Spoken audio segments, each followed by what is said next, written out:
105 is 3/4 of what number? A. 140, B. 120, C. 100, D. 80, E.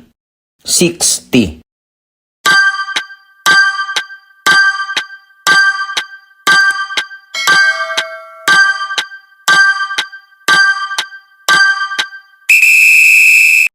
Please comment ang mga sagot nyo ka-review. Alamin natin ng sabay-sabay ang sagot dito sa Learn with Earl's Review channel.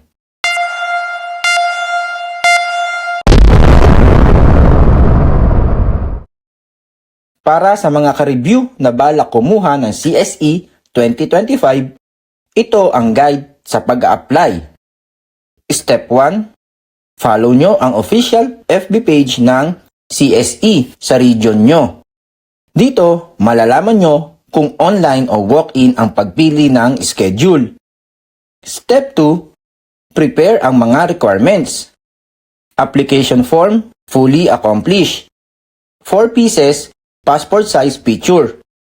Valid ID, original and photocopy. At fee na 500 pesos. Step 3. Pumunta sa CSE filing place kung saan lugar kayo sa araw ng inyong schedule. Dalhin ang mga requirements. Good luck mga ka-review! Mga important words na lagi dapat tandaan. Kapag sinabi na is, ayan ay equal. At ang off naman ay multiply. Gawa na natin ng equation. 105 equal 3/4 of itong number na missing, lagyan natin ng variable na n. Yan na ang equation na gagamitin natin sa pagkuha ng matamis niyang oo. Yan ang gagamitin natin sa pagkuha ng sagot. 105 equals 3/4 times n. Para mas madaling masagutan, itong 3/4 convert to decimal, which is 0.75.